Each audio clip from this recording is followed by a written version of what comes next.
So Mike, we want to cover like what you do as far as you draw from concealed carry. Cool, totally. All right, ladies.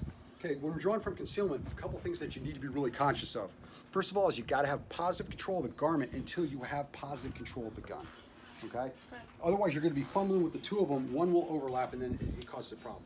So the way I view it is I want to work in my ranges of motion for strength and dexterity, the areas that my body will naturally go where I've got power and control. Right? So when I draw from concealment, I've got an appendix rig on with one of Terrance's guns.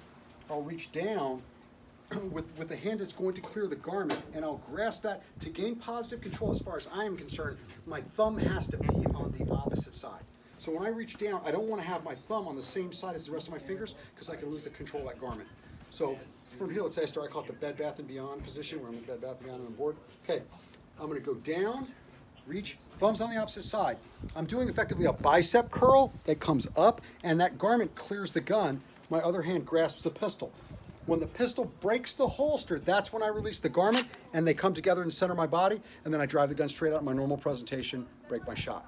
Okay? When I go back to the holster, just reverse the process. Make sure that your thumb touches your body first, so the muzzle is oriented away from you. Drop the muzzle, seat the gun, and we start again. Okay? So the key component is, just on the draw, make sure that your support hand that's clearing the garment goes over the gun and holster, thumb on the opposite side, okay? So I go down here, bicep curl, dominant hand goes to the gun, and then when the gun breaks the holster, I release the garment, and then I drive the gun out, okay? So let's have each one of them do one after Yep. the other. So whatever she does wrong or whatever, just tell her. Go ahead, Tetiana. Good. Good. Back to the holster. Back to holster, thumb towards balcony, right? Yeah, you're fine. You're on. Do one more and push the envelope on her a little bit. Push it. Okay, good, good, good presentation. Okay. Good grip. All right, Liz. Liz? Let's do it again.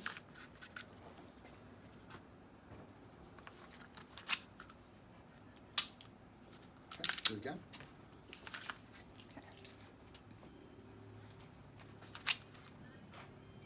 Okay, good. Any critiques? Just, no, it looks real good. What I'm looking for is a range of motion that's used is the most efficient, okay? If you look at, this is a more of a combative-oriented shooting, okay? But all the principles that you get out of sports shooting are the same. It's all about efficiency. Speed is with efficiency. I want to cut out any unnecessary movement to go faster before I start trying to pull the trigger faster, because there's no time in the trigger. It's everywhere else, okay? And that's one of the beauties of getting it from sports shooting, okay? On the combative side, the more fluid I am and the more efficient I am, the faster I will be without trying to go fast. So that's perfect. Again, rounding out all the edges. The goal, like I said, is the end of one step. Okay, the end of one step is the beginning of the next step. The end of clearing the garment is the beginning of meeting the gun and presentation. Cool. So there's no wasted motion. So good job. So Looked what are great. you saying? So, What? What are you saying then? When we were No, you're doing it correctly. Both of you are doing it correctly. The way that I crafted is so that it is in your natural range of motion for strength and dexterity. Your Right. body wants to do it right unless you violate that. That's any sporting event is like that. If you're doing it correctly, it's efficient. And that's what we're trying to do. So both of you did it. You're meeting the gun up in the high center portion of your body, okay? And then it's ready for your presentation, which is almost straight out on target, which is really efficient. So it looks great. Okay. and when I Awesome. grip, so my thumb goes this way, right? Not like this. No, do not Right. go under, because for exactly that, if you have a garment that has interruptions in it, holes, whatever it is, Yeah. your thumb can go through it, and now you're caught up on the Right. garment, okay? Right.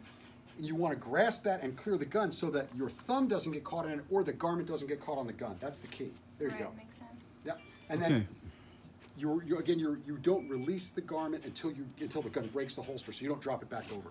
All right, Mike, we'll have you shoot live and then we'll go to them. Okay.